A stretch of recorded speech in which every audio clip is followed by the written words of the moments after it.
Hello everyone, welcome back to my channel. It's been a while, but I thought just to do a regular reading vlog. I've never wanted to put something out that I'm just not in the mood for, but I was kind of in the mood for just a regular reading vlog. Nothing special. I'm a big mood reader, so I don't even know what I'm gonna read. I hope you're having a good week whenever this finds you. Yes, it is Monday.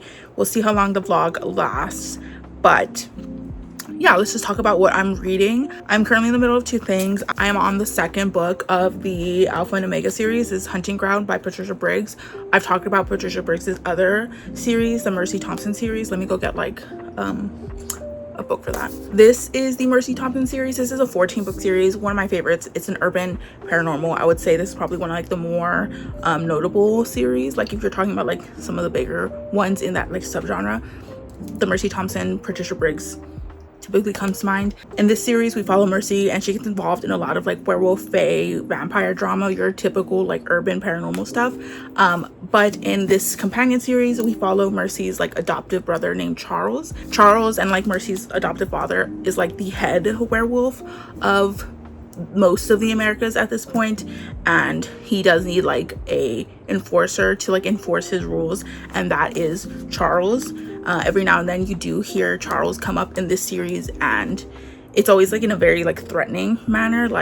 Mercy gets involved in all this drama, near death experiences, and they're always well, don't make me get Charles involved. And everyone's no, please don't get Charles involved, it's not that deep, it's okay. People are genuinely scared of Charles, and you do see why throughout the series. But while this series mostly revolves around Mercy and her life, and she does have a mate and stuff, this series mostly focuses on Charles and his mate Anna. So it's this one's more romance heavy if you're looking for something like that.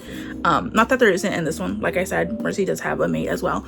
In the prequel novel, which you really should read, I know most authors don't require that. In my opinion, you really should read the 0.5 before you read book 1. Anna and Charles quickly get together for certain reasons, and they're mated, except they don't really know each other that well. It was a really quick thing that happened, so they're still getting to know each other. Anna has some really bad history when it comes to men, and she's still getting comfortable with someone like Charles, who's a very dominant personality. I do really like the werewolf dynamics in this. I do think that the author is very unique, pack hierarchies and stuff like that. I know we all know what werewolves kind of are, but it's always nice to see authors put their own spin on very common types of creatures like werewolves and vampires and fae and stuff. I'm about halfway through this one, and on my Kindle I am reading one of those sci-fi romances a la Ice Planet Barbarians. It's very kind of similar. If you read one of those types of books before, some other books within that subgenre seem very similar. This one's not exactly breaking the mold or anything, but for what it is, I really enjoyed the first book. It was called Dark Planet Warrior, I think is what it was called. I'm reading book 2 because I really liked the first one, and I immediately kind of jumped into the second one. The second one's not as good as the first one. They're kind of companions, so you don't have to read book 1 to continue, but I would, just so you know what's going on. But in the second one, we're following a prince from this icy planet who's kind of over his role in that society. He does not like his queen mother. He does not like how his planet operates. He's very disillusioned with his very colonial-esque planet, so he and a bunch of other people go to Earth. Humans seem to be very biologically compatible with these aliens, and of course they find mates. It's a romance series, so you kind of know what's gonna happen. I always find it so interesting how pregnancy and furthering the species is always a big aspect in sci-fi space romances, whereas in romantasy it's not that big of a deal, or it's not really something that's emphasized. Weird. I don't know. I'm not a big pregnancy person, but it's something that I kind of expect with these sci-fi romances. Like I said, they're not breaking the mold. If you've read one, you kind of have a vibe of what other ones are going to be like. Not that other authors aren't doing interesting stuff within this specific subgenre. First book I really enjoyed. Second book, not so much. I'm not really falling in love with the romance. These two characters are not very engaging. I'm not super into them, so we'll see how I feel about that when I finish. Mondays are my worst days for reading. I typically have a lot of stuff to do, so we'll see if I even get to update today, maybe tomorrow. So here is my TBR for right now. But like I said, I'm a mood reader, so we'll see where the day takes us. Hi, so I did finish one of the books I was in the middle of. I did finish Hunting Ground by Patricia Briggs. I really loved this entry. There's something really fresh about being in this world, but not necessarily following Mercy, who I love, but it's nice to always just like have a different POV. Something that I kind of hinted at earlier when I was talking about this book was the take on how like authors approach beings that we're already kind of familiar with, like werewolves or vampires.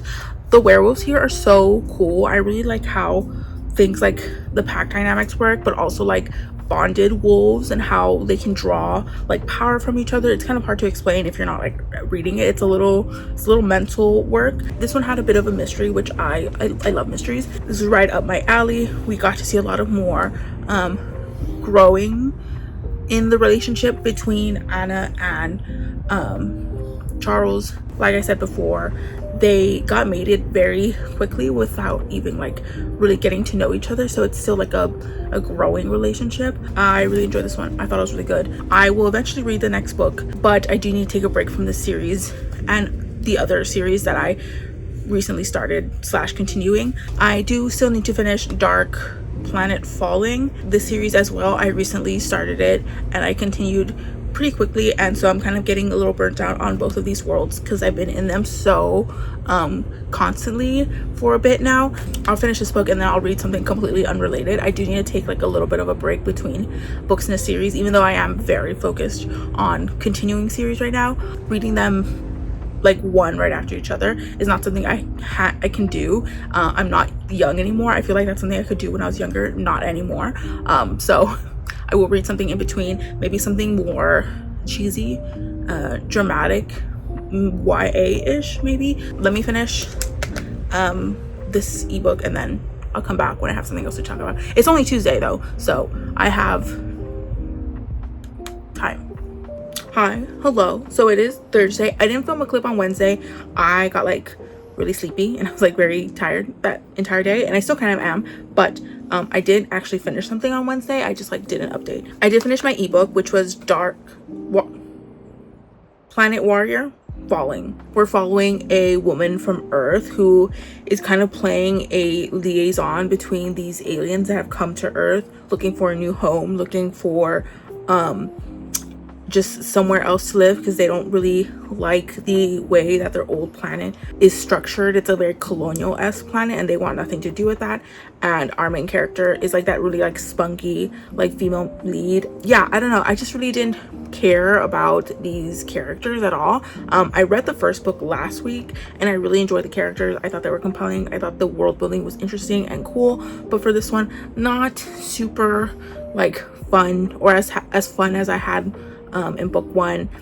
Didn't really gravitate towards the romance of the characters, so it was like an okay read, like 3 stars maybe. I just thought that it was too insta lovey. I'm okay with like lusty thoughts, like insta lust, like oh I'm very attracted to that person, but I don't know, the romance was a bit too quick for me, especially considering they are like aliens, so it's not even just like falling in love with like another human. It's like meeting an entirely new alien species and then falling in love. I don't know, it was too insta lovey for me. 3 stars, it's okay. But I did also start reading a physical book. I wanted something non-fantastical or sci-fi speculative, so I picked up The Comeback by Ella Berman. This is a contemporary novel about a young woman who was a child star at a very young age, and she grew older, became more famous, more successful, and the night of the Golden Globes, which she was nominated for an award, she like disappears. She leaves Hollywood for about a year. No one knows what happened to her.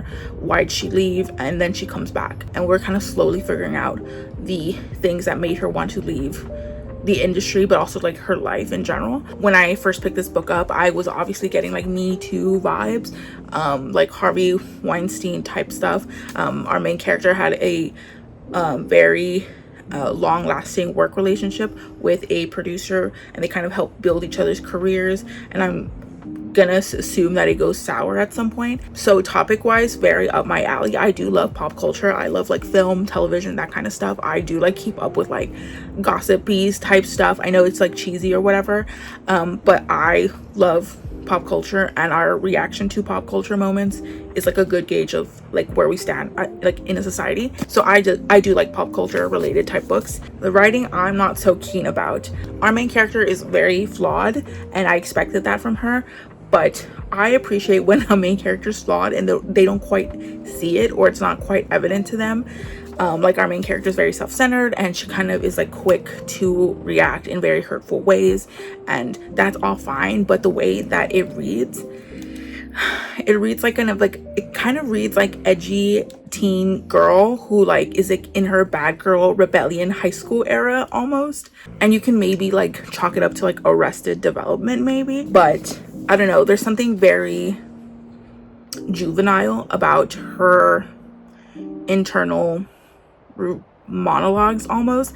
I don't know how else to describe it. It just reads like melodramatic. So we'll see if that gets better. Let me know if you've ever read this book before. I am interested in the author's other books. Synopsis wise, they seem interesting, but we'll see. This is her debut though. So hello, let me I bit really hard. Hello, let me wrap up this vlog really quickly. It wasn't the most eventful vlog, and I didn't read too much, but I haven't put anything up on this channel in a hot minute, and I really wanted to, just to like let you know that I'm like alive and I'm still reading, enjoying things.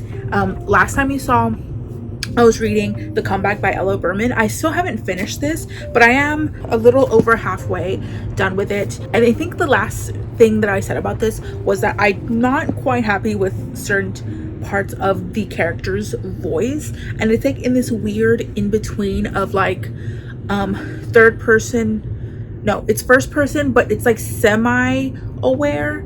I don't like that personally, but I do think that the author is handling certain aspects of this character's life fairly well, or at least it's intriguing and it seems authentic, particularly how our character looks back on the relationship that she had, the dynamic that she had with a producer that she's known since she was a child. My suspicions about this book were fairly correct. The themes that I thought were going to be present in this book are here, so like keep that in mind. One thing that I'm not quite sure about, and I don't know how it's going to progress, but there is drug use in this book, and this is not really a spoiler. I think it's important to know like what kind of content is in this book, but I don't know how I feel about this, because I don't need books to like be moral like life lessons. Like I don't need this character to be like, don't do drugs, kids, you know what I mean? Like this character is actively doing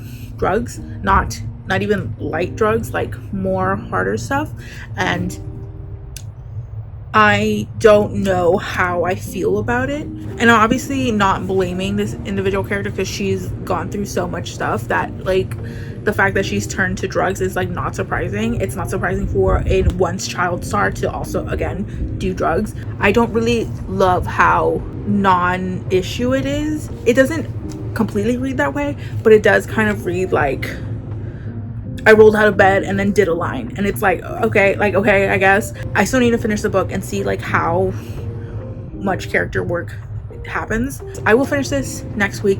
I will try to do another vlog, so we'll keep them coming. I should do a July/August wrap up, because I didn't do a wrap up for either of those months. I'm not reading as much as I used to, but I'm still reading. So that is the end of the vlog. Thank you so much for watching. I know it wasn't the most amazing one ever. Talk to me down below in the comments about anything that I've talked about. I like to hear anything you have to say down below. I will also link my social medias down below, as well as some far more important links. Feel free to like, dislike, comment, or subscribe, or do neither. It's all cool with me.